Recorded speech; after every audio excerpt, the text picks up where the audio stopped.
So hello everyone, welcome to go for education. मेरा नाम है अभिषेक और आज के लेक्चर में हम जो टॉपिक डिस्कस करने वाले हैं वो है ज्योमेट्रिकल आइसोमेरिज्म, और ये पार्ट 2 होगा ज्योमेट्रिकल आइसोमेरिज्म का। जो अभी आपने मेरे साथ लास्ट लेक्चर कंटिन्यू किया था, लास्ट लेक्चर के अंदर में मैंने आपको ज्योमेट्रिकल आइसोमेरिज्म ही पढ़ाया, यानी लेक्चर नंबर मैं 11th के बारे में बात कर रहा हूँ। ये लेक्चर नंबर 12 होगा हमारा।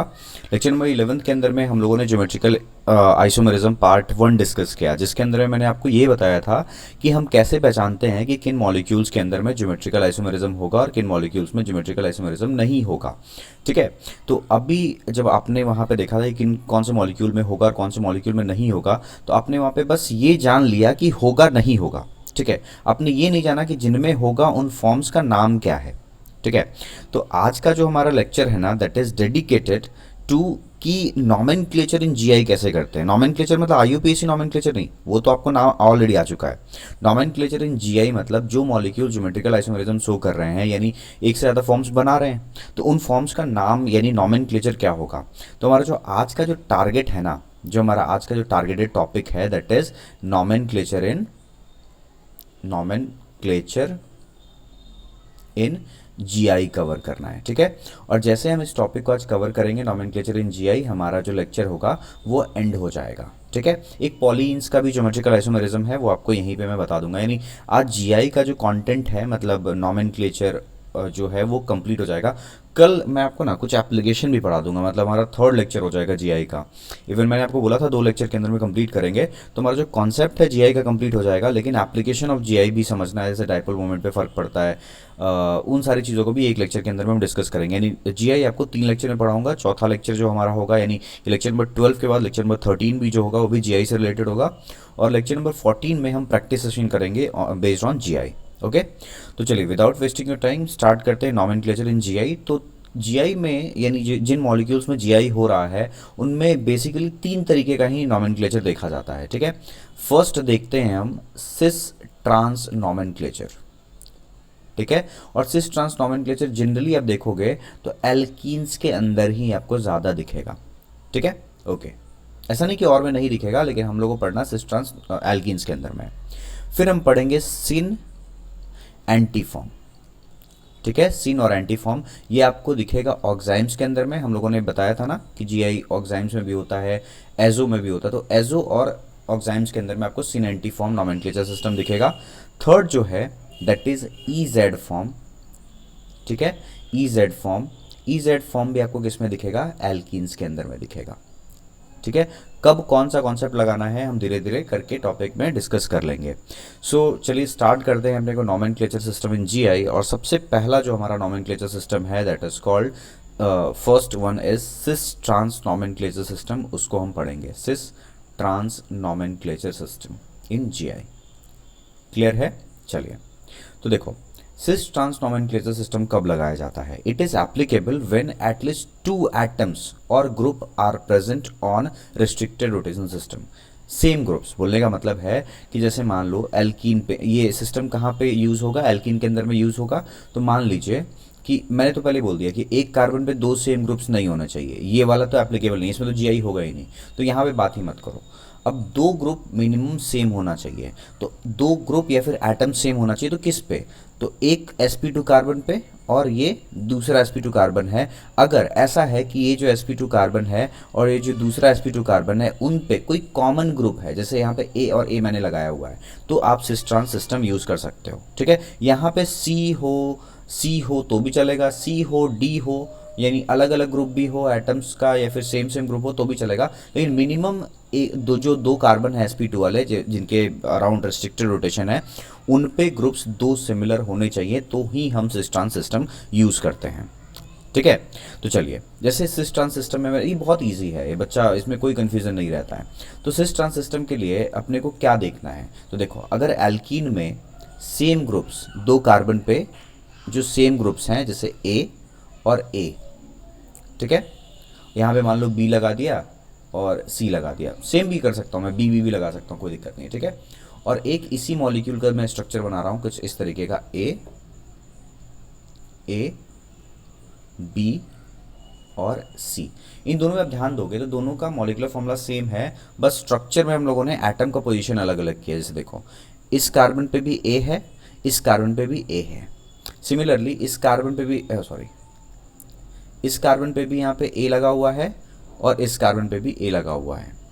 तो जो दो आप कंपाउंड्स देख रहे हो उसमें देखो क्या चीज़ें हैं, यहाँ पे ए और ए इन दो कार्बन्स पे सेम साइड पे है, ठीक है।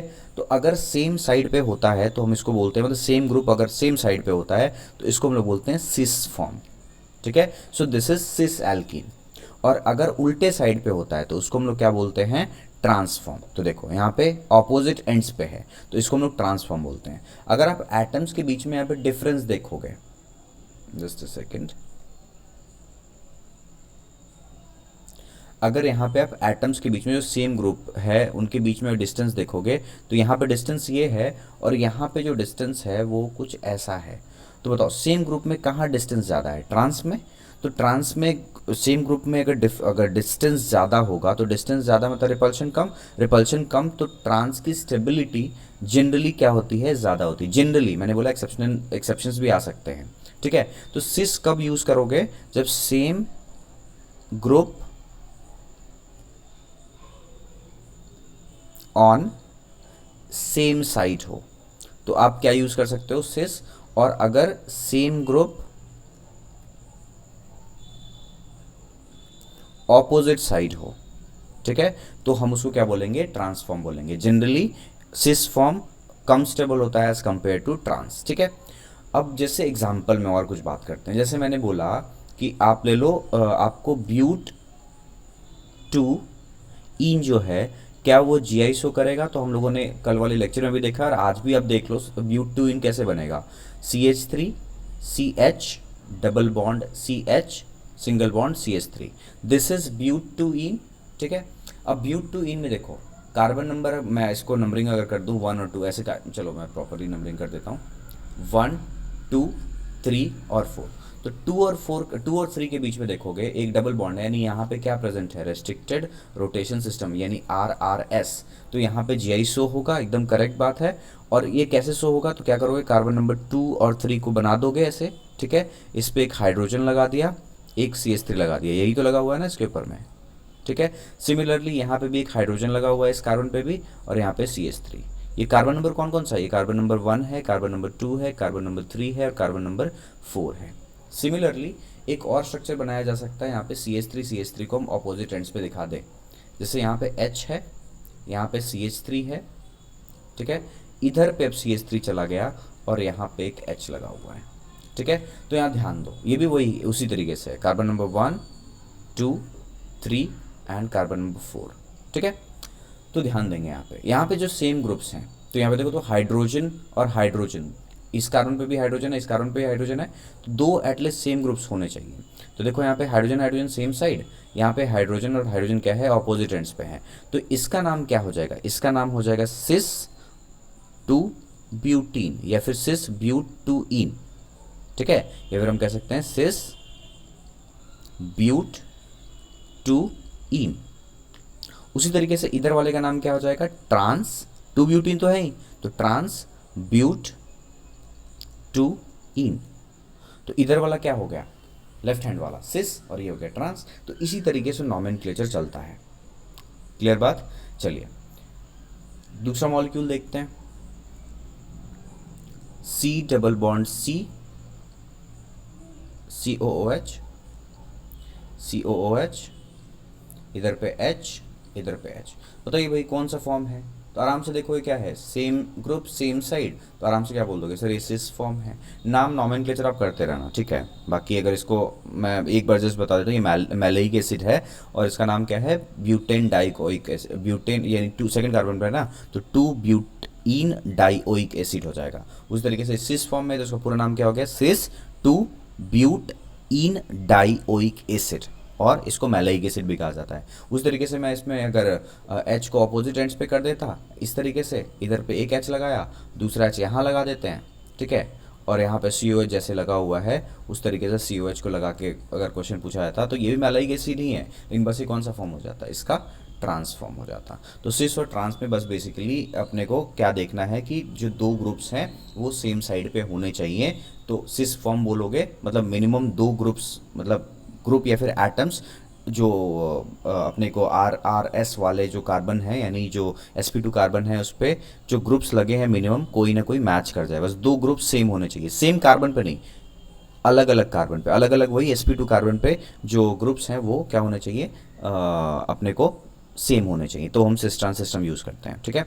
अच्छा, एक चीज़ और देखो, जब हम बॉन्ड लाइन स्ट्रक्चर बनाते हैं ना, तो सिस को इस तरीके से रिप्रेजेंट किया जाता है। ठीक है। और उसी तरीके से अगर हम ट्रांस बात करेंगे तो ट्रांस को कैसे रिप्रेजेंट करोगे, देखो इस तरीके से ट्रांस ऐसे रिप्रेजेंटेड होता है। तो ये सिस फॉर्म होता है और ये अपने को ट्रांस फॉर्म होता है। तो आई होप आपको सिस ट्रांस सिस्टम जो नॉमेनक्लेचर है वो क्लियर हो गया होगा। ठीक है। अब चलते हैं नेक्स्ट सिस्टम के ऊपर में, जो मैंने आपको बताया था, दैट इज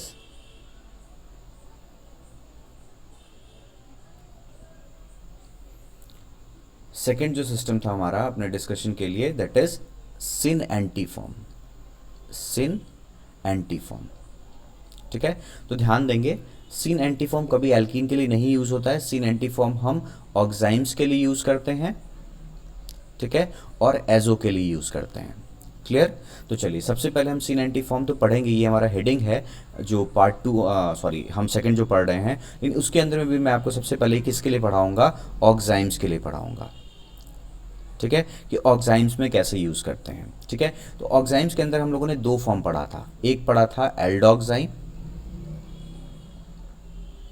ठीक है, और दूसरा हम लोगों ने इसका फॉर्म पढ़ा था, दैट वाज कीटोक्साइम। ठीक है। तो दोनों में रूल अलग अलग है, मतलब C90 दोनों में यूज़ करोगे, लेकिन रेफरेंस जो लिया जाता है वो एल्डोक्साइम में कुछ अलग लेते हैं, कीटोक्साइम में अलग लेते हैं। तो हम सबसे पहले जो पढ़ेंगे इसके अंदर में, दैट इज एल्डोक्साइम। ठीक है। तो एल्डोक्साइम कैसे बना था, लास्ट लेक्चर में मैंने आपको बताया हुआ है कि हम क्या करेंगे, फटाफट देख लीजिए, फिर मैं इसको मिटाऊंगा यहाँ पे। एक तरफ में एल्काइल ग्रुप, एक तरफ में हाइड्रोजन। ठीक है। यहाँ पे हमने क्या ले लिया, NH2OH, और ये यहाँ से वाटर रिमूव कर देता है। ठीक है। और यहाँ पे क्या बन जाता है, RCH डबल बॉन्ड N, एक लोन पेयर। ठीक है। और यहाँ पे OH। So this is an aldoxime. ठीक है। इसी एल्डोक्साइम में कैसे नॉमेनक्लेचर होगा ये बात किया जा रहा है, तो देखते हैं। तो एल्डोक्साइम पे एक नॉर्मल एग्जांपल रखते हैं, जैसे CH3C, इधर पे H लगाते हैं, यहाँ पे डबल बॉन्ड N, और यहाँ पे OH, और यहाँ पे एक लोन पेयर होगा इसके ऊपर में, नाइट्रोजन के ऊपर में। क्या ये एल्डोक्साइम जो है ये एक एल्डोक्साइम है, और क्या ये एल्डोक्साइम जो है अपना GI शो करेगा, एकदम करेगा। ठीक है। मैंने बोला था कि सारे एल्डोक्साइम अपने को GI शो करते हैं accept aldoxime of the formaldehyde. तो ये GI शो कर रहा है, इसमें कोई दिक्कत नहीं है। अगर GI शो कर रहा है तो इसके दो फॉर्म्स बनेंगे। कौन कौन से बनेंगे, तो देखो इसके जो दो फॉर्म्स बनेंगे ये कुछ इस तरीके से, हम लोगों ने लास्ट लेक्चर, अगर आपने लास्ट लेक्चर नहीं देखा है तो मैं इसको अपने को आई बटन में दे रहा हूँ, वहाँ पे भी आप देख लेना, और वीडियो जो लिंक है उसका डिस्क्रिप्शन में भी मिल जाएगा, वहाँ पे आप देख लो। लेकिन आप इससे पहले वाला लेक्चर देख के ही इस लेक्चर को कंटिन्यू करो, नहीं तो फिर आपको ज़्यादा प्रॉब्लम होगा समझने में। ठीक है। चलिए, एक स्ट्रक्चर ऐसा हो सकता है, लोन पेयर यहाँ और OH यहाँ पे। ठीक है।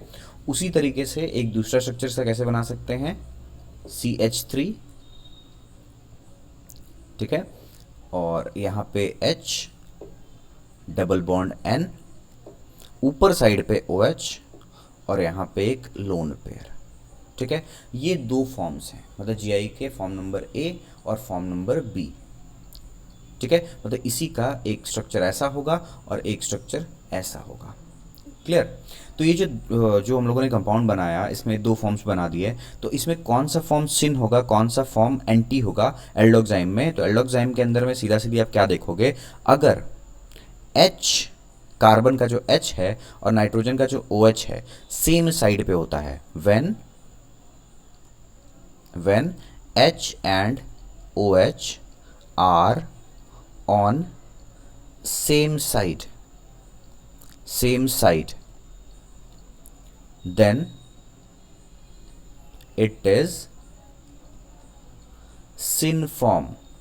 तो यहाँ पे देखो, यहाँ पे ध्यान देना, जो कंपाउंड A है उसमें H और OH जो है इसके कार्बन और नाइट्रोजन पे जो H और OH लगा हुआ है ये सेम साइड पे है, इसीलिए जो फॉर्म ए है उसका नाम क्या हो जाएगा, सिन फॉर्म। ठीक है, और जो कंपाउंड बी है इसमें H और OH क्या है, ऑपोजिट एंड्स पे हैं, इसीलिए इसका नाम क्या हो जाएगा, एंटी फॉर्म। यानी कंपाउंड ए जो है वो सिन फॉर्म है एल्डोक्साइम का, और ये जो कंपाउंड बी है वो एंटी फॉर्म है। तो क्या बोलोगे, when H and OH are on different side then it is anti form. Clear. तो दो ध्यान रखना है आपको, एल्डोक्साइम में H और OH के बेसिस पे हम लोगों ने इसका नाम किया हुआ है। अगर H और OH सेम साइड पे तो सिन फॉर्म, ऑपोजिट एंड्स पे तो एंटी फॉर्म बोलेंगे। I hope this is clear. Moving to ketoxime, B जो है, इससे हम लोगों ने ए पे क्या डिस्कस किया, ध्यान देंगे इधर देखिए, सॉरी, ए हम बात कर रहे हैं सिनेंटीफॉर्म पे। सिनेंटीफॉर्म ऑक्साइम्स और एजो में लगता है, क्लियर बात। एजो में भी हम पढ़ेंगे, अभी ऑक्साइम पढ़ रहे हैं। ऑक्साइम में दो तरीका हम लोगों ने बात किया था, एक पढ़ा था एल्डोक्साइम, एक पढ़ा था कीटोक्साइम। तो एल्डोक्साइम में हम रेफरेंस क्या लेते हैं, H और OH का। अगर H और OH सेम साइड पे है, ठीक है, कार्बन और नाइट्रोजन पे, तो सिन फॉर्म हो जाता है, और ऑपोजिट एंड्स पे है तो एंटी फॉर्म बोलते हैं। उसी तरीके से हम अब बी बात कर रहे हैं, दैट इज कॉल्ड कीटोक्साइम। कीटोक्साइम में ये नॉमेनक्लेचर सिन एंटी चलेगा, यस, कीटोक्साइम में भी सिन एंटी चलेगा, लेकिन वहाँ पे H और OH रेफरेंस नहीं लिया जाएगा, बिकॉज कीटोक्साइम कैसे बनता है। कीटोक्साइम में मैंने आपको बोला था कि दोनों साइड, सॉरी, जो दोनों बॉन्ड्स हैं इस पे हाइड्रोजन होगा ही नहीं, इधर पे एक अल्काइल ग्रुप अलग होगा और यहाँ पे एक अल्काइल ग्रुप अलग होगा। ये हो गया हमारा कीटोन, इसने रिएक्शन किया। कीटोक्साइम कैसे बना था, NH2, ठीक है, OH, और इसने जब रिएक्शन किया तो यहाँ से क्या निकल गया, H2O, और यहाँ पे कीटोक्साइम बन गया R dash double bond N OH, और यहाँ पे एक लोन पेयर। तो यहाँ पे ये जो बना हुआ है दैट इज कॉल्ड कीटोक्साइम। मैंने आपको लास्ट लेक्चर में बता रखा है, ये जो कीटोक्साइम है शो करेगा, सॉरी, क्योंकि हाँ ये तो करेगा क्योंकि अनसिमेट्रिकल है। तो मैंने कीटोक्साइम में बोला था कि सारे कीटोक्साइम नहीं करेंगे, क्योंकि जो कीटोक्साइम सिमेट्रिकल कीटोन से बनता है वो नहीं शो करता है, बिकॉज वहाँ पे कार्बन पे दोनों ग्रुप सेम हो जाता है। तो इसीलिए कीटोक्साइम में अनसिमेट्रिकल कीटोन होना ज़रूरी है। तो आपको एग्जाम्पल देता हूँ कि कीटोक्साइम कौन शो करेगा कौन नहीं करेगा। एग्जाम्पल आप देख लो, जैसे CH3 double bond N OH, ठीक है, और एक और बनाता हूँ जैसे CH3 C2H5 double bond N lone pair और OH। तो इसमें से पहला मॉलिक्यूल जो है वो GI नहीं शो करेगा, ये भी कीटोक्साइम है और ये भी कीटोक्साइम है, ये GI शो करेगा। रीज़न इज, यहाँ पे देखो कार्बन पे सेम ग्रुप हो गया, because this is made from symmetrical ketone, लेकिन ये अनसिमेट्रिकल कीटोन से बना है, ये डिफरेंट ग्रुप है, तो ये शो करेगा। तो चलो हम इसी को रेफरेंस लेके, यानी ये जो मॉलिक्यूल सेकंड वाला मॉलिक्यूल है ये GI शो कर रहा है, यानी जो ये कीटोक्साइम है GI शो कर रहा है, तो इसके दो फॉर्म्स बनाते हैं और उसके नाम को देखते हैं, यानी नॉमेनक्लेचर कैसे होगा सिन और एंटी का। तो देखो पहला मॉलिक्यूल जो है वो कुछ ऐसा होगा, CH3 C2H5 double bond N lone pair और OH। यहाँ पे HOH का कॉन्सेप्ट नहीं है, इसीलिए हम यहाँ पे H और OH के रेफरेंस में सिन एंटी नहीं बोलते हैं, ठीक है। यहाँ पे CH3, चलो इसको ये इधर ही साइड कर देता हूँ, ऊपर में C2H5, नीचे साइड पे CH3 double bond N lone pair और यहाँ पे OH। तो देखो ये दो फॉर्म्स है सेम मॉलिक्यूल के, तो ये कीटोक्साइम है और ये GI शो कर रहा है। तो अब बात आता है कि सर हम इसमें H और OH नहीं देख रहे हैं तो क्या बोलेंगे। तो यहाँ पे क्या होता है ना, ध्यान रखना, कीटोक्साइम में हम अल्फ़ाबेटिकल ऑर्डर पे ध्यान देते हैं, अल्फ़ाबेटिकल प्रेफरेंस आता है। अल्फ़ाबेटिकल प्रेफरेंस बोलने का मतलब क्या है, देखो जैसे ये है, इसका नाम है मिथाइल यानी M, और इसका नाम है इथाइल यानी E। सिमिलरली इधर पे यहाँ पे ये है इथाइल यानी E और यहाँ पे है मिथाइल यानी M। अब बताओ पहले कौन आता है, पहले आता है इथाइल, तो हम इसी को रेफरेंस में ले लेंगे। मतलब इधर पे हाइड्रोजन को कौन रिप्लेस कर देगा, जो अल्फ़ाबेट में पहले आता है। एल्डोक्साइम में हाइड्रोजन था तो कोई दिक्कत नहीं था, यहाँ पे देखना है कीटोक्साइम में कि जो अल्काइल ग्रुप लगा हुआ है उसमें अल्फ़ाबेटिकली पहले कौन आता है। तो इधर इथाइल और यहाँ पे ये रहा इथाइल, ठीक है, तो ध्यान देंगे, अगर जो अल्फ़ाबेटिकली प्रिफर्ड ग्रुप है यानी यहाँ जो इथाइल है और OH सेम साइड पे होता है, यानी मैं लिख देता हूँ if alphabetically preferred group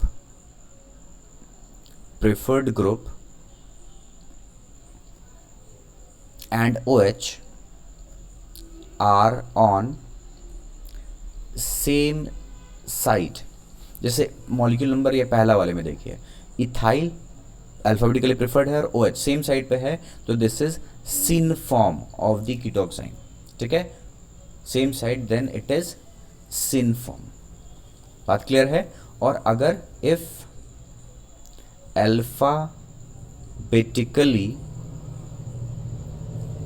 preferred group are on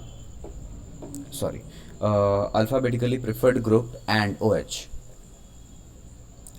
OH are on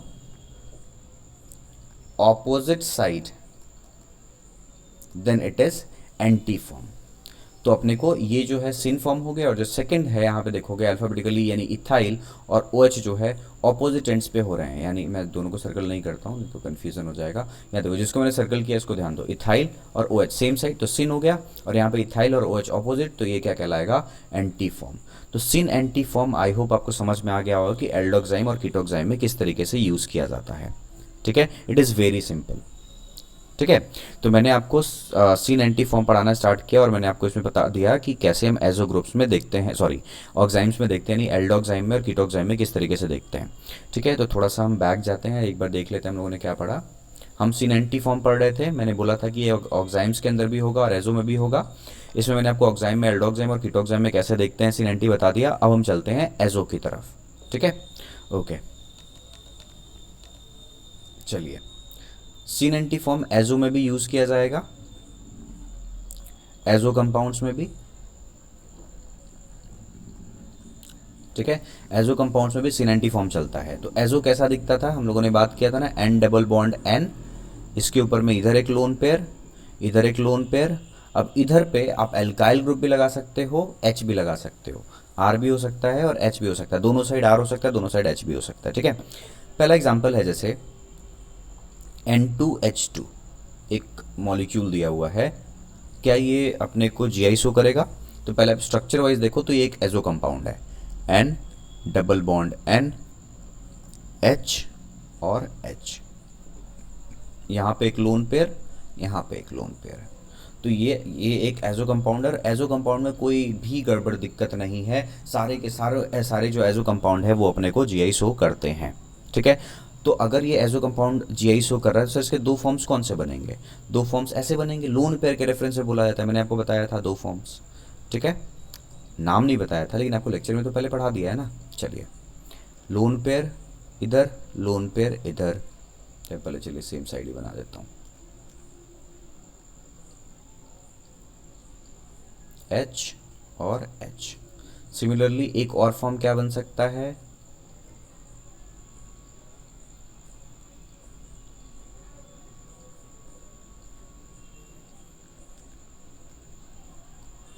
ये वाला। ठीक है, तो यहाँ पे क्या कॉन्सेप्ट है, ये दो फॉर्म्स बन गए। अगर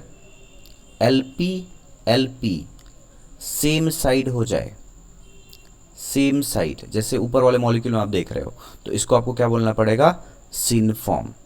ठीक है, मतलब lone pair are on the same side of RRS यानी रेस्ट्रिक्टेड रोटेशन सिस्टम पे अगर सेम साइड पे है तो आप उसको सिन फॉर्म बोलोगे। और अगर LP are on opposite side then it is anti form. ठीक है, तो आप जो ये देख रहे हो कंपाउंड नंबर A, ये अपने को सिन फॉर्म है, और ये जो आप देख रहे हो compound number B, that is the anti form of this compound. ठीक है, तो सर आपने हाइड्रोजन लगाया, अल्काइल ग्रुप भी लगा सकते हैं क्या? यस, आराम से लगा सकते हो अल्काइल ग्रुप भी। चलिए एक दूसरा एग्जांपल देख लेते हैं इसमें, जैसे N double bond N, lone pair, lone pair. यहाँ पे क्या लगा है ना उससे कोई मतलब नहीं है, बिकॉज लोन पेयर के रेफरेंस में बोला जाता है ना। C2H5, ठीक है, दोनों साइड पर अल्काइल लगा दिया। तो यस, ये भी एजो कंपाउंड अपने को शो करेगा। तो इसके दो फॉर्म्स फटाफट बनाते हैं, N डबल बॉन्ड N,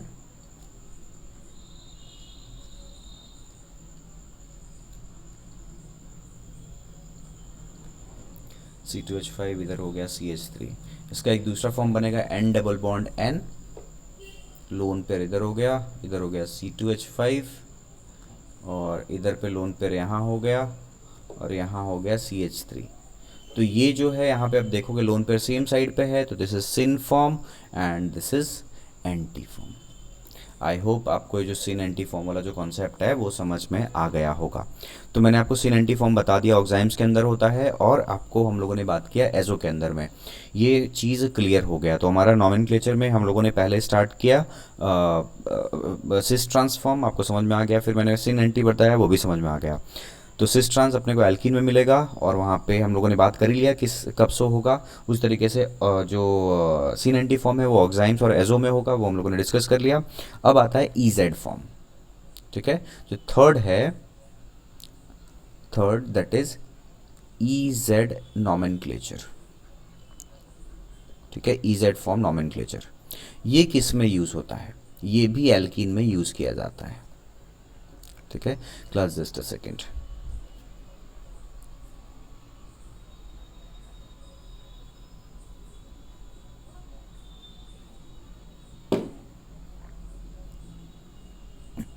तो देखो EZ सिस्टम जो है ना, it is very A latest system.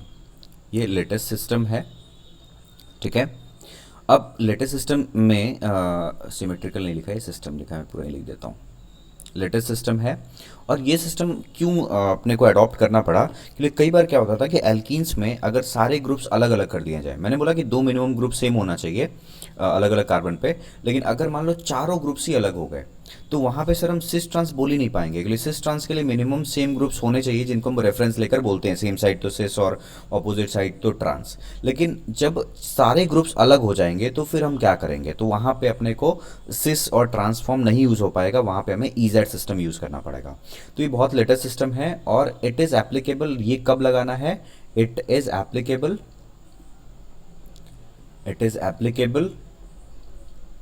when all 4 groups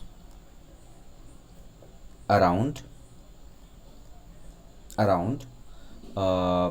RRS यानी restricted rotation system are different, ठीक है। इसके अंदर में अभी आप थोड़ी देर में पढ़ोगे मेरे साथ में एक CIP रूल, अभी थोड़ी देर में आपको पढ़ाऊंगा CIP रूल क्या होता है, ठीक है। जहाँ पे आएगा जैसे वहीं पे डिस्कस कर लूँगा। CIP रूल क्या है बेसिकली, ये 3 साइंटिस्ट यानी चैन, बहुत लोग इसको चेन बोलता है, CHAIN, चेन नहीं है, चैन, ठीक है। चैन, इन गोल्ड, एंड तीसरा साइंटिस्ट जो है प्रीलॉन्ग।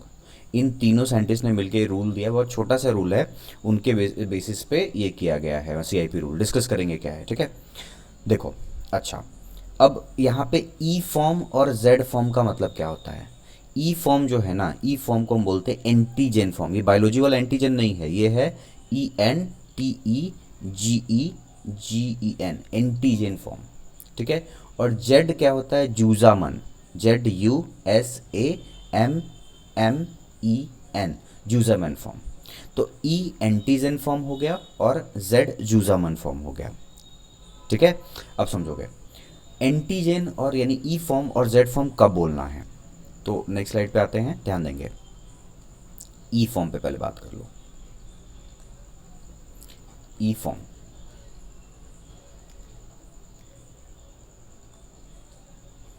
ठीक है। देखो, व्हेन हायर प्रायोरिटी, HP क्या है? Higher priority.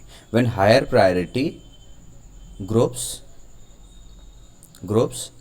Are on opposite side मतलब जैसे हम लोगों ने ट्रांस में पढ़ा था ना, ट्रांस मत लगा देना, जस्ट आपको एक रेफरेंस दे रहा हूँ, ठीक है। तो E फॉर्म क्या होता है? When higher priority group are on the opposite side then it is E form, ठीक है। और जेड फॉर्म कब बोलोगे, यानी ज़ुज़ामन कब बोलोगे, Z form when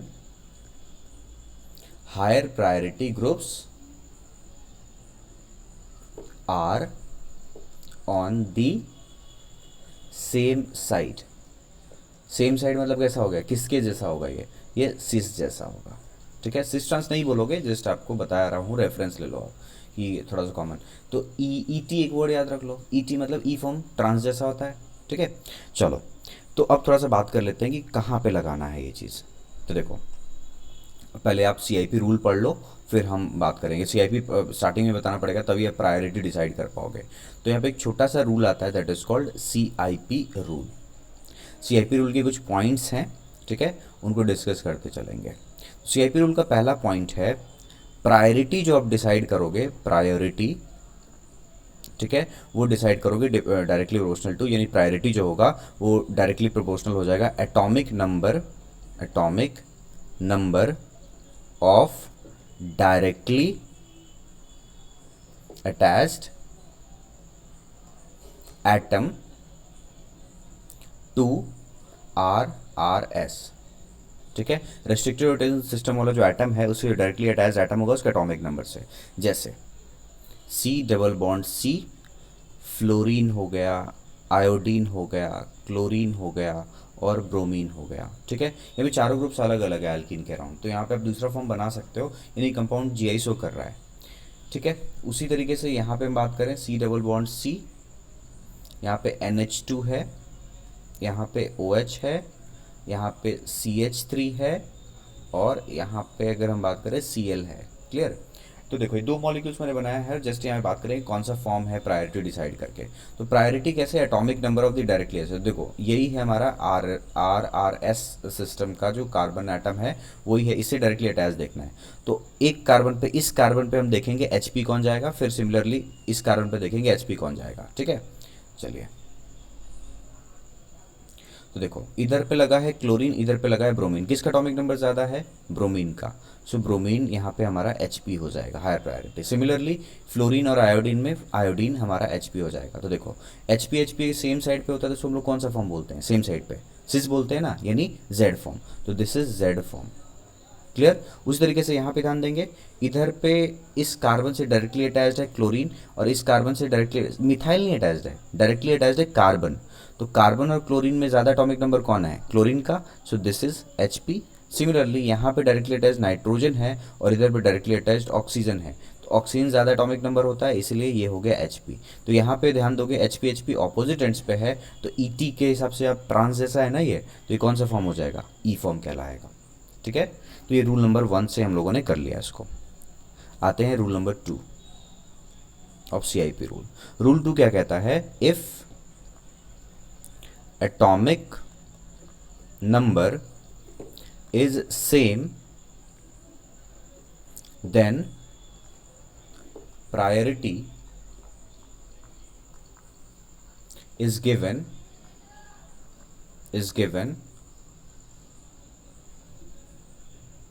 to that atom which have higher mass number। ठीक है, जैसे एग्जांपल बात करते हैं, C डबल बॉन्ड C, इधर पे OH, लेकिन यहाँ पे ऑक्सीजन 16 मास वाला है, आइसोटोप्स यूज़ करेंगे, और यहाँ पे भी OH, यहाँ पे ऑक्सीजन 18 ग्राम वाला है। ठीक है, चलिए इधर पे लगा है ब्रोमीन और इधर पे लगा हुआ है क्लोरीन। तो इस मॉलिक्यूल में भी अब बोलोगे सर OH सेम ग्रुप है, लेकिन नहीं। देखो OH सेम तो है लेकिन ऑक्सीजन अलग अलग है ना, तो ये GI जो होगा शो करेगा, सेम ग्रुप नहीं है एक कार्बन पे, ये अलग अलग हो गया। अगर अलग अलग आइसोटोप्स यूज़ किए गए हैं मीन्स वो अलग अलग ग्रुप है। ठीक है, एकदम सेम होना चाहिए तो ही वो डिफरेंट होगा। क्लियर? चलिए थोड़ा ध्यान देंगे, जो लेफ्ट वाला कार्बन है उस पर ब्रोमीन और क्लोरीन है, तो ब्रोमीन क्या हो जाएगा, HP, क्योंकि उसका एटॉमिक नंबर ज़्यादा है। इधर पे ऑक्सीजन से अटैच है, इधर पे भी ऑक्सीजन से अटैच है। तो अभी क्या करेंगे, अपने को देखना पड़ेगा, जब एटॉमिक नंबर सेम हो जाता है तो हम मास पे चले जाते हैं, तो नीचे वाले का मास ज़्यादा है, सो दिस इज योर HP। तो यहाँ पे हायर प्रायोरिटी ऑपोजिट एंड्स पे, तो दिस इज ट्रांसफॉर्म, यानी हम इसको E फॉर्म बोलेंगे। बोला था ना ET याद रखो, तो this is E form. Clear. उसी तरीके से यहाँ पे ध्यान देंगे, कार्बन कार्बन है, इधर पे क्लोरीन, लेकिन क्लोरीन ये 35 वाला है, और इधर पे क्लोरीन लगा रहे हैं दैट इज़ ऑफ 37 वाला, और इधर पे जो हम लगा रहे हैं हाइड्रोजन, और यहाँ पे लगा रहे हैं हाइड्रोजन का ही आइसोटोप दैट इज़ ड्यूटेरियम। तो इधर पे डिसाइड करेंगे तो ड्यूटेरियम का मास ज़्यादा, तो दिस इज़ Hp, और इधर पे देखेंगे तो क्लोरीन का 37 वाला मास ज़्यादा हो रहा है, तो ये भी Hp। तो Hp सेम साइड पे हो गया, तो हम इसको कौन सा फॉर्म बोलेंगे, Z फॉर्म बोलेंगे। आई होप आपको E और Z हम कैसे डिसाइड कर रहे हैं CIP से समझ में आ गया होगा। तो ये रूल नंबर 2 हो गया। रूल नंबर 3 पे आते हैं, ठीक है। रूल नंबर 3 क्या कहता है, if atomic number and mass number are same, अगर एटॉमिक नंबर और मास नंबर सेम हो जाए, then we check atomic number of next atom.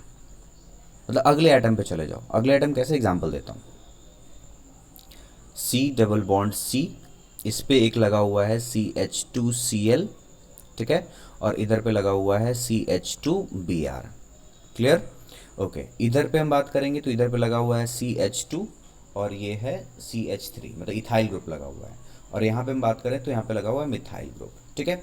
तो देखो मैं थोड़ा सा ना इसको एक्सपेंडेड फॉर्म में बना दे रहा हूँ, ये मॉलिक्यूल पूछा जा रहा है तो पहले ही देख लो ना, इधर पे अलग ग्रुप, इधर पे अलग ग्रुप, इधर पे अलग ग्रुप, इधर पे अलग ग्रुप, तो GI शो कर रहा है। मैं थोड़ा सा इसको एक्सपेंडेड फॉर्म में बना रहा हूँ ताकि आपको थोड़ा समझा पाऊँ बहुत प्रॉपर से।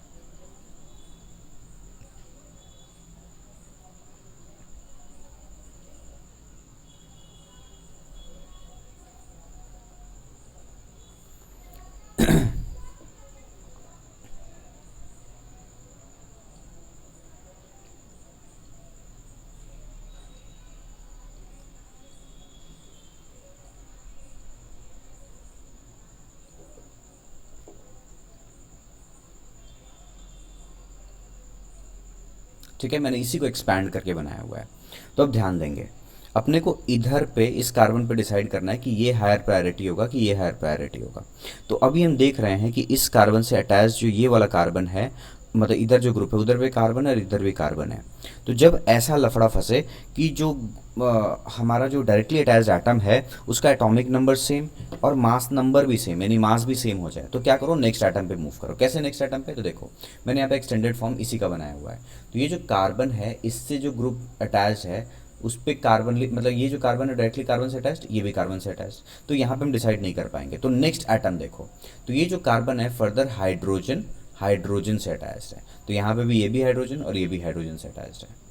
फिर यहाँ पे क्लोरीन से अटैच्ड है, यहाँ ध्यान दो, यहाँ पे किससे अटैच्ड है, ये क्लोरीन से, मतलब अगला नंबर है क्लोरीन का, लेकिन यहाँ पे अगला नंबर है Br का। तो यहाँ पे प्रायोरिटी कौन डिसाइड कर देगा, Br। बात समझ आ रहा है। CIP रूल यही कहता है कि आप नेक्स्ट एटम पे मूव कर जाओ, अगर वहाँ पे जहाँ पे एटॉमिक नंबर और मास नंबर सेम हो जाता है तो हम नेक्स्ट एटम पे मूव कर जाते हैं। तो यहाँ पे Br आने की वजह से, Br का एटॉमिक नंबर ज़्यादा है, सो ये जो ग्रुप हो जाएगा ना वो हमारा Hp बनेगा इस साइड पे। सिमिलरली लेफ्ट हैंड पे काउंट करेंगे तो देखो यहाँ पे भी डायरेक्टली अटैच्ड ग्रुप कौन है, कार्बन, और यहाँ पे भी एक कार्बन, मतलब इस कार्बन से जो अटैच्ड है वो दोनों कार्बन है। तो moving to the next atom, तो ये जो कार्बन एटम है हाइड्रोजन से अटैच्ड है, हाइड्रोजन से अटैच्ड है, इधर भी देखो हाइड्रोजन से अटैच्ड है, हाइड्रोजन से अटैच्ड है। अगला, लेकिन ये वाला कार्बन फिर फर्दर एक कार्बन से अटैच्ड है, लेकिन ये वाला कार्बन जो नीचे वाला है वो अगेन इधर हाइड्रोजन से अटैच्ड है, मतलब इधर नीचे वाले को देखोगे कार्बन को तो हाइड्रोजन हाइड्रोजन हाइड्रोजन से अटैच्ड है, लेकिन ऊपर वाला ये वाला जो कार्बन है हाइड्रोजन हाइड्रोजन और कार्बन से अटैच्ड है। तो कार्बन का एटॉमिक नंबर क्या है, ज़्यादा है ना, यहाँ पे तो देखो ना तीनों हाइड्रोजन है, यहाँ पे क्या है, कार्बन है, कार्बन का एटॉमिक नंबर ज़्यादा है, यानी ये हमारा क्या हो जाएगा इधर पे, Hp। तो इस तरीके से हम हायर प्रायोरिटी को डिसाइड कर रहे हैं अकॉर्डिंग टू CIP रूल। तो इसमें अगर बात करें तो कौन अपने हायर प्रायोरिटी में हो गया, मतलब हायर प्रायोरिटी कहाँ पे, ऑपोजिट एंड्स पे है, तो ऑपोजिट एंड्स पे ट्रांस यानी E फॉर्म कहलाएगा। सो this is the E form. I hope आपको CIP रूल का जो थर्ड पॉइंट है वो समझ में आया होगा, ठीक है। और भी एग्जाम्पल्स आप कर सकते हो, ठीक है। मैं एक क्वेश्चन दे रहा हूँ, आप उसको बना लेना। चलो ये क्वेश्चन है जस्ट एक प्रैक्टिस के लिए, ये आपको करना है, मैं नहीं करूँगा। C डबल बॉन्ड C, आप आंसर बताओगे कि ये कौन सा फॉर्म है, कमेंट सेक्शन में लिख देना, मैं देख लूँगा वहाँ पे और आपको बता दूँगा।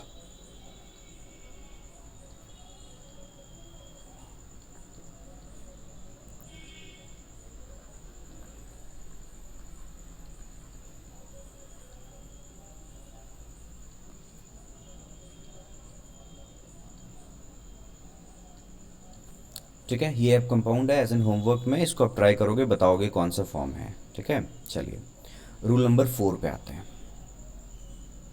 Rule number 4 of CIP. CIP ये कहता है कि अगर कहीं मान लीजिए अब जो डायरेक्टली ग्रुप अटैच्ड है रेस्ट्रिक्टेड रोटेशन सिस्टम वाले एटम पे, वहाँ पे मल्टीपल बॉन्ड आ जाए, तो मल्टीपल बॉन्ड को कैसे ट्रीट करोगे। जैसे देख लो, कहीं पे अगर ऐसे आ जाता है, ध्यान देना ये थोड़ा सा कंफ्यूजिंग है, सी डबल बॉन्ड सी, तो सी डबल बॉन्ड सी को आप कैसे ट्रीट करोगे, C single bond C single bond C. मतलब ध्यान देना, अगर मैं इसको नंबरिंग वाइज समझाऊं तो अगर ये कार्बन नंबर 1 है, कार्बन नंबर 2 है, तो आपको ये समझना है कि कार्बन जो है डबल बॉन्ड कार्बन से नहीं अटैच है। ये जो कार्बन नंबर 1 है ना, वो दो अलग अलग कार्बन से अटैच्ड है। कौन कौन से, carbon number 1 and carbon number 2 and carbon number 2। और कार्बन नंबर 2 पे अगेन आपको एक कार्बन बनाना है, और यहाँ पे ये देख लेना, कन्फ्यूजन होता है बहुत ज़्यादा। क्या करना है कि अगर मान लो ये इधर पे आपका RRS वाला कार्बन है और उससे ये जो ग्रुप लगा हुआ है कुछ ऐसा लगा हुआ है, ठीक है, तो आप उसको कैसे ट्रीट करोगे कि कार्बन नंबर 1 पे डबल बॉन्डेड कार्बन नहीं है, वो क्या है, कार्बन नंबर 1 दो अलग अलग कार्बन से अटैच्ड है और उस पर फर्दर एक एक कार्बन आपको लगाना है। ठीक है, उसी तरीके से मान लो कि C ट्रिपल बॉन्ड C है, ये कार्बन नंबर 1 है और 2 है, तो आपको ऐसा नहीं देखना कि ये जो कार्बन है वो ट्रिपल बॉन्ड कार्बन से कनेक्टेड है। आपको ऐसे ट्रीट करना है कि ये जो कार्बन है ना, कार्बन नंबर 1, वो 3 अलग अलग कार्बन से कनेक्टेड है। ये हमारा कार्बन नंबर 2, कार्बन नंबर 2 और कार्बन नंबर 2। और ये जो फर्दर आप कार्बन नंबर 2 जो बनाओगे उसके ऊपर में दो दो कार्बन आपको और लगा देना है। इस पर भी 2 कार्बन, इस पर भी 2 कार्बन, इस पर भी 2 कार्बन, इस पर भी 2 कार्बन। ये इस तरीके से आपको समझना है। ठीक है, अब जैसे आपको नाइट्रोजन के रेफरेंस में समझाता हूँ, अभी कार्बन कार्बन में कंफ्यूज कर रहे हो, नाइट्रोजन पे देखो। जैसे मान लो कहीं पे आगे अपने को C ट्रिपल बॉन्ड N, तो यहाँ पे आप C ट्रिपल बॉन्ड N मतलब कार्बन ट्रिपल बॉन्ड नाइट्रोजन से कनेक्टेड, ऐसा नहीं समझोगे। आप इसको ऐसे समझोगे कि कार्बन जो है वो 3 अलग अलग नाइट्रोजन से कनेक्टेड है। ठीक है, और फिर हर नाइट्रोजन 2 कार्बन से कनेक्टेड है, ऐसा समझ में आया। उस तरीके से मान लो कि C डबल बॉन्ड O है कहीं पे, तो आप ये नहीं समझोगे कि कार्बन जो है डबल बॉन्ड O से कनेक्टेड है। वो कैसा कनेक्टेड है, कार्बन जो है 2 अलग अलग ऑक्सीजन से कनेक्टेड है और ऑक्सीजन फर्दर एक और कार्बन से कनेक्टेड है। ये CIP रूल का रूल नंबर 4 है। आई होप आपको ये चीज़ समझ में आएगा। इस पर एक क्वेश्चन भी कराता हूँ ताकि थोड़ा सा समझ पाओगे। देखो, जैसे C डबल बॉन्ड C, ये क्वेश्चन करा रहा हूँ मैं प्रैक्टिस के लिए। C double bond C, C triple bond CH लगा है इधर पे CH2OH लगा है, इधर पे C ट्रिपल बॉन्ड N लगा है और इधर पे NH2 लगा हुआ है। क्लियर। क्या ये GI शो करेगा, ये एकदम करेगा, ग्रुप्स अलग अलग हैं कार्बन पे, शो करेगा। तो आपको क्या करना है, CIP रूल से आप एक एक स्टेप फॉलो करके चलो। तो देखो, यहाँ पे ट्रिपल बॉन्ड आ गया तो वो रूल लगाएंगे, रूल नंबर 4। यहाँ पे ट्रिपल बॉन्ड आ गया, रूल नंबर 4 लगाओगे। यहाँ पे तो चलो कोई दिक्कत नहीं है, कोई CIP का वो रूल नंबर 4 नहीं लगने वाला है। तो चलो इधर पे हम डिसाइड करते, पहले इसको थोड़ा सा एक्सपेंडेड फॉर्म में बना लूँ जो CIP कहता है, उसके बाद देखेंगे। ठीक है, तो देखो ऊपर C ट्रिपल बॉन्ड CH का मतलब क्या है, ये जो C है वो अलग अलग 3 कार्बन से कनेक्टेड होगा और फर्दर ये जो कार्बन है वो 2 कार्बन से अलग अटैच्ड होगा। उसको उसी तरीके से बनाना है। ठीक है, नीचे वाला जो ग्रुप है वो C H H और OH कनेक्टेड है। इधर पे C अलग अलग नाइट्रोजन से कनेक्टेड है 3। ठीक है, और ये जो फर्दर नाइट्रोजन है वो अलग से C से कनेक्टेड है, 2 C सबके ऊपर में लगा होगा। ये एक्सपेंड करना पड़ेगा, नहीं तो ना फिर कंफ्यूजन होता है प्रायोरिटी डिसाइड करना। इधर नाइट्रोजन, हाइड्रोजन और हाइड्रोजन कनेक्टेड है। ठीक है, अब ध्यान दो, आराम से कनेक्ट ये कर लोगे। पहले इस वाले कार्बन पे आते हैं। तो देखो, मैंने इधर थोड़ा सा कलर चेंज कर रहा हूँ इसका।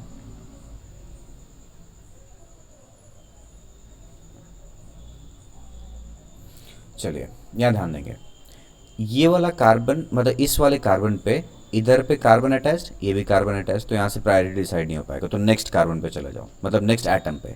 तो ये फर्दर मतलब ये वाला कार्बन आगे C और C से अटैच्ड है, इधर पे H और O से अटैच्ड है।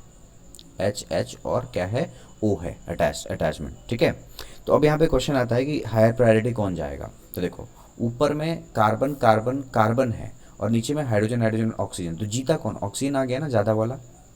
अब बोलोगे सर कार्बन तो पहले जीत चुका था, नहीं पहले बात वाला बात नहीं है, एक भी ऐसा एटम जिधर साइड पे जो ज़्यादा एटॉमिक मास रखता हो वही अपने को हायर प्रायोरिटी बनाएगा।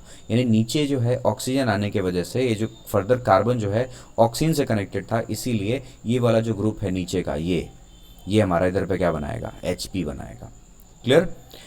इधर साइड पे लेफ्ट हैंड वाले कार्बन पे देखेंगे तो इधर देखो, इधर कार्बन है और इधर नाइट्रोजन है, तो पहले ही नाइट्रोजन जीत गया, यानी इधर पे NH2 क्या बनाएगा? HP बनाएगा। HP अगर सेम साइड पे होता तो हम क्या बोलते हैं इसको? Z फॉर्म बोलते हैं। So this is the Z form of the molecule. और ये हम लोगों ने कैसे सॉल्व किया है? According to CIP। ध्यान रखना इस चीज़ को, ठीक है। तो अब इस पे कई बार क्या होता है, क्वेश्चंस पूछे जाते हैं कंप्लीट नॉमेनक्लेचर को लेके, तो मैं चलिए आपको एक नॉमेनक्लेचर वाला क्वेश्चन करवा देता हूँ। CH3 CH2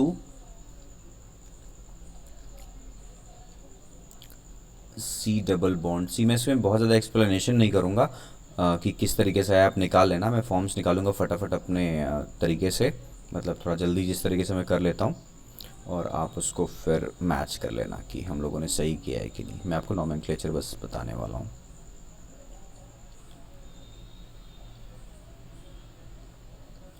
ठीक है, तो इस मॉलिक्यूल में पूछा जा रहा है, इस मॉलिक्यूल का पूरा नाम बताना है, तो नाम तो लिख ही लेंगे, ठीक है, नाम में कोई दिक्कत नहीं है, कार्बन चेन लॉन्गेस्ट सेलेक्ट करना है और नाम हो जाएगा। तो चलिए वैसे मैं आपको नॉमेनक्लेचर सा कर देता हूँ प्रॉपर, और फिर हम EZ लगाएंगे इसके ऊपर में। तो देखिए नॉमेनक्लेचर के लिए लॉन्गेस्ट कार्बन चेन, तो ये फंक्शनल ग्रुप दिख रहा है मुझे, फंक्शनल ग्रुप CHO है, तो यहीं से नंबरिंग स्टार्ट होगा, कार्बन नंबर 1 2 3 4, मल्टीपल बॉन्ड की तरफ भाग गया मैं, 3 के बाद देखो ऊपर चला गया मल्टीपल बॉन्ड की तरफ, 5 6 और 7, ठीक है। चलिए तो इसके अंदर में क्या GI होगा? यस, देखो आप 3 और 2 कार्बन, यानी 2 और 3 कार्बन के बीच में RRS है, यानी रेस्ट्रिक्टेड रोटेशन सिस्टम है, वहाँ पे एक GI होगा, और 4 और 5 के बीच में भी GI होगा। क्लियर? तो अब यहाँ पे GI हो रहा है, इतना बात क्लियर हो गया है।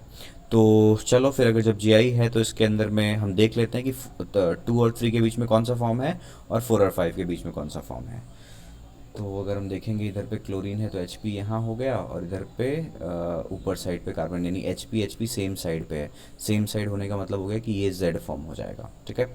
और इधर हम देखेंगे तो नाइट्रोजन से कनेक्टेड है कार्बन, तो ये HP हो गया, और इधर पे ये HP हो गया, सेम साइड पे है। तो अपने को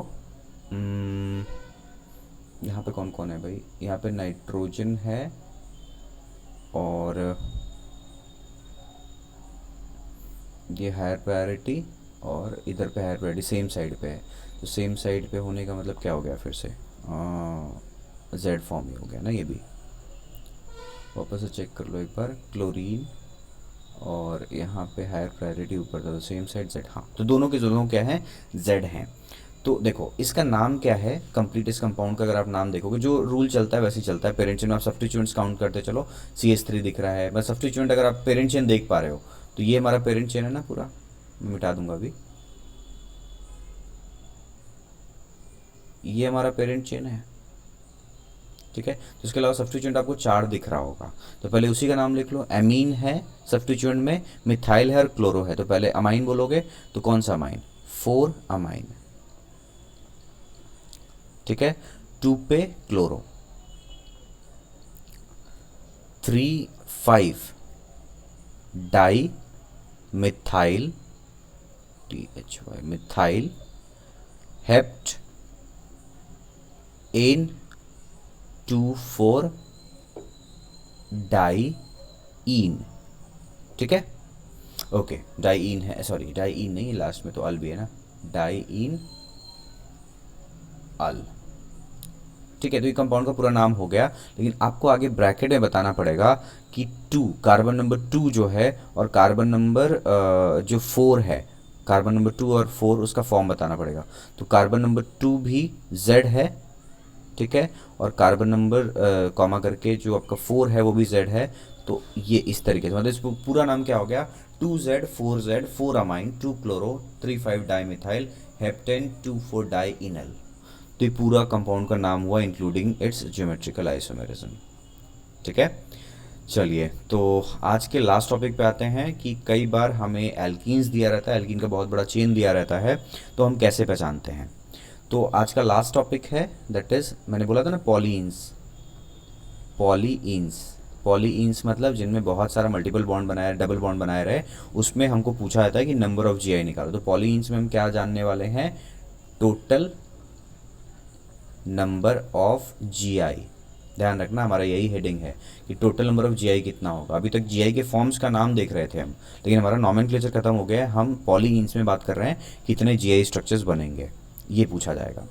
जैसे R dash C H double bond C H, polyenes मतलब जिनमें बहुत सारा मल्टीपल बॉन्ड हो, ठीक है।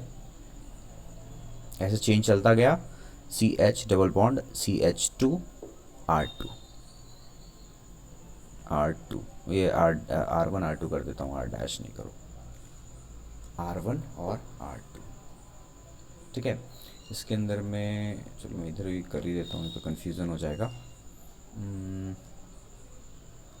सी एच टू और ऐसा है। तो देखो यहाँ पे अगर आप ध्यान दोगे, तो अगर मैं बोलता हूँ कि R one is equal to या फिर not equal to R two, R one और आर टू सेम नहीं है। देखो अगर सेम हो जाता, C H three C H three, तो देख रहे हो सी एच थ्री इधर भी सी एच थ्री, फिर सी एच इधर भी सी एच, ज़्यादा हाइड्रोजन मैंने लगा दिया था, ठीक है। देखो वापस से आर वन और आर टू को अगर सेम मैं मानता हूँ, तो सी एच थ्री फिर सी एच फिर सी एच फिर सी एच टू और बीच में खाली सी एच टू चल रहा है, तो ये क्या हो गया, सिमेट्रिकल हो गया ना। तो अगर R one R two same हो गया तो सिमेट्रिकल, और आर वन आर टू अगर सेम नहीं हुआ तो क्या बोलोगे, अनसिमेट्रिकल कंपाउंड हुआ, ठीक है। उसी तरीके से अगर आर वन आर टू अगर सेम हो जाता है तो अब इसको क्या बोलोगे, सिमेट्रिकल बोलोगे। तो ध्यान रखना, टोटल नंबर ऑफ जीआई जो हम काउंट करते हैं वो डिपेंड करता है कि आपका जो स्ट्रक्चर है वो सिमेट्रिकल है कि अनसिमेट्रिकल है। सिमेट्रिकल के लिए अलग फार्मूला लगेगा टोटल नंबर ऑफ जीआई इन पॉलीन्स, और अनसिमेट्रिकल के लिए अलग लगेगा, ठीक है। तो देखो, फॉर अनसिमेट्रिकल पॉलीन्स जीआई का जो नंबर होगा वो हो जाएगा सीधा सीधी 2 की पावर n। अब n क्या है यहाँ पे, n is the number of sites where GI occurs. तो इसका मतलब क्या हुआ सर, तो number of sites where GI occur, मतलब सिंपल सा बात, आपको n यहाँ पे क्या है, नंबर ऑफ डबल बॉन्ड। आप डबल बॉन्ड काउंट करो और यहाँ पे रख दो। जैसे मान लो पूरे कंपाउंड में 3 डबल बॉन्ड है और अनसिमेट्रिकल है, तो 2 की पावर 3 यानी 8 टोटल जीआई स्ट्रक्चर्स बनेंगे। क्लियर। चलिए, तो फॉर अनसिमेट्रिकल पॉलीन्स एक ही फॉर्मूला हो जाएगा, जीआई इज इक्वल टू 2 की power n। I hope this is clear. अभी क्वेश्चन एक करा दूंगा आपको उसके ऊपर में। मूविंग टू नेक्स्ट, अगर R1 और R2 सेम हो गया, means for symmetrical compound, number of GI will depend on even and odd system। अगर even number of double bond है तो फॉर्मूला अलग, odd number of double bond है तो अलग, ठीक है। तो ध्यान देंगे, सिमेट्रिकल कंपाउंड के लिए अगर हम बात करते हैं, मतलब अनसिमेट्रिकल 2 की पावर n हो गया नंबर ऑफ पॉलीन्स के लिए, और अगर हम अनसिमेट्रिकल में बात करते हैं तो number of GI is equal to 2 की पावर n-1, ठीक है, प्लस 2 की पावर n/2 -1। ध्यान रखना, ये एज एन होल नहीं है, n/2 -1 है। ये कब लगाना, ये लगाना मतलब नंबर ऑफ जीआई सिमेट्रिकल में, इन सिमेट्रिकल में भी कब, जब n की value when n is even, जब n इवन हो, मतलब आपका सिमेट्रिकल कंपाउंड है लेकिन जो नंबर ऑफ डबल बॉन्ड है ना वो इवन नंबर में है, तो आप ये लगा दोगे फॉर्मूला, ठीक है। और एक और फॉर्मूला होगा, number of GI is equal to 2 की पावर n-1 प्लस 2 की power n+1 divided by 2 n+1 divided by 2 -1, ठीक है। ये फॉर्मूला तब लगाओगे सिमेट्रिकल के लिए जब आपका नंबर यानी n जो है व्हेन n इज ऑड। तो n ऑड और इवन हमें देखना पड़ेगा सिमेट्रिकल के अंदर में, उसके अकॉर्डिंग हम क्वेश्चन करते हैं। जैसे मैं आपको एक क्वेश्चन करवा देता हूँ और आज के लेक्चर को एंड करेंगे। जैसे कंपाउंड दिया हुआ है CH3 CH double bond CH single bond CH2 CH double bond CH single bond CH double bond CH CH2 and CH3। तो पहले तो आप पता करो कि ये कंपाउंड सिमेट्रिकल है कि अनसिमेट्रिकल है। तो मुझे ये दिख रहा है कि यहाँ से जो CH3 ग्रुप है और C2H5 ग्रुप है, ये R1 R2 की तरह काम कर रहा है। और अंदर में देखो, इधर पे भी CH2 सॉरी CH इधर में भी CH एक, और इधर में भी CH और एक बीच में CH2 है। ठीक है, ना ना ना सिमेट्रिकल हो ही नहीं पा रहा है ये। हाँ तो मतलब अनसिमेट्रिकल है। CH हो गया, इधर पे भी CH2 CH, मतलब अल्टीमेटली ये कंपाउंड जो है दिस कंपाउंड इज अनसिमेट्रिकल। ठीक है, यहाँ पे हम देख पा रहे हैं कंपाउंड मतलब बीच से कहीं से कटने वाला नहीं है, ये बराबर हिस्से में नहीं बट पाएगा। आप कहीं से भी देखो, कहीं से भी आप सोच के देखो, कोई सा भी कार्बन से काट लो, कहीं से बॉन्ड से काट लो, ये सिमेट्रिकल नहीं होने वाला है। तो कंपाउंड इज अनसिमेट्रिकल। अनसिमेट्रिकल, तो अनसिमेट्रिकल के लिए ज़्यादा दिमाग लगाना ही नहीं है। GI कितना होगा टोटल 2 की पावर n, यानी n number of double bond count कर लो। तो डबल बॉन्ड कितना है, एक यहाँ पे है आपका, 2 है यहाँ, और ये हो गया 3। ये टोटल कितने हैं, 3। तो 2 की पावर 3 यानी इसके टोटल GI कितने बनेंगे, 8 बनेंगे। इसके अंदर में टोटल ये जो मॉलिक्यूल होगा पॉलीन्स में टोटल 8 ज्योमेट्रिकल स्ट्रक्चर्स बनेंगे। एक और देख लो जहाँ पे सिमेट्रिकल पे बात कर लेते हैं, अनसिमेट्रिकल पे बात कर लेते हैं। ये हम लोगों ने कर दिया CH2 double bond CH single bond CH double bond CH single bond CH2 CH double bond CH, और यहाँ पे एक बेंजीन लगा हुआ है। तब साफ दिख रहा है कि एक तरफ बेंजीन एक तरफ अनसिमेट्रिकल होगा। तो GI का फॉर्मूला क्या है, अगेन GI इज 2 की पावर n। तो देख लो कितने डबल बॉन्ड है, 1 2 और ये रहा 3। ठीक है, तो इसके अंदर में हम देखेंगे तो कितना लगेगा अपने को, यहाँ पे इसके अराउंड नहीं देखो गड़बड़ हो जाता। अभी हम लोगों ने एक डबल बॉन्ड तो यहाँ देख लिया, लेकिन यहाँ पे क्या है कि इसके अराउंड GI होगा नहीं, क्योंकि देखो इस कार्बन पे जो हाइड्रोजन है 2 लगा हुआ है, यानी ये H और H है ना। तो इसके अराउंड ये वाला डबल बॉन्ड जो है इसके अराउंड नहीं होगा। मतलब टर्मिनल वाले डबल बॉन्ड को आप काउंट मत कर लेना, क्योंकि उसमें 2 हाइड्रोजन सेम हो जाता है, यानी ये अपने को काम नहीं आने वाला है। ठीक है, तो इसके अराउंड GI नहीं होगा। तो इसमें टोटल इसके अराउंड GI हो सकता है और इसके अराउंड हो सकता है, यानी आपको डबल बॉन्ड 1 मिल रहा है और 2 मिल रहा है, यानी 2 की पावर n, यानी हम 2 की पावर 2 लगाएंगे तो आंसर कितना हो जाएगा 4। ध्यान देना इसमें डबल बॉन्ड काउंट करना, लेकिन यहाँ पे मैंने काउंट कर लिया क्योंकि कोई टर्मिनल नहीं था। टर्मिनल होता तो इग्नोर करना पड़ता। यहाँ पे टर्मिनल होने की वजह से ये वाला कार्बन जो है ये डबल बॉन्ड है, नहीं शो करेगा, बिकॉज इस पे इस कार्बन पे सेम ग्रुप्स हो जा रहे हैं। तो इसके टोटल GI स्ट्रक्चर्स कितने बनेंगे, 4 बनेंगे। आज का लास्ट क्वेश्चन जहाँ पे हम थोड़ा सिमेट्रिकल कर लेते हैं, CH3 CH double bond CH CH2 CH double bond CH and CH3। अगर आप देखोगे तो यहाँ से मॉलिक्यूल को कंप्लीट 2 हिस्से में बांटा जा सकता है। ठीक है, आप बोलोगे सर दोनों हाइड्रोजन उधर चला गया, नहीं ऐसा नहीं है ना, क्योंकि हाइड्रोजन कैसा होता है, हाइड्रोजन तो ऐसे लगाओगे ना इसके ऊपर में, कार्बन यहाँ हो गया, हाइड्रोजन एक ऊपर लगेगा, एक हाइड्रोजन नीचे लगेगा, तो देखो इक्वली बटा कि नहीं। तो ये कंपाउंड जो है सिमेट्रिकल कंपाउंड है, दोनों साइड पे देखो ग्रुप सेम हो रहे हैं। तो सिमेट्रिकल कंपाउंड में हमें क्या करना होता है, सिमेट्रिकल कंपाउंड में जस्ट अपने को number of double bonds count करने हैं। तो यहाँ पे एक डबल बॉन्ड है और यहाँ पे एक डबल बॉन्ड है, यानी 2। तो 2 इज इवन। तो इवन के लिए हमारा GI का फॉर्मूला क्या है, GI इज इक्वल टू 2 की पावर n-1 प्लस 2 की पावर n/2 - 1। करेक्ट, तो 2 की पावर n-1 यानी 2 की पावर 2 - 1 प्लस 2 की पावर 2/2 - 1।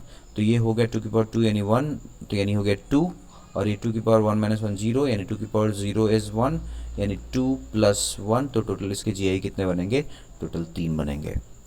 सो क्लास, आपको मैंने जितने ज्योमेट्रिकल आइसोमर्स के क्वेश्चंस कराने थे मैंने लगभग आपको सारे करा दिए हैं।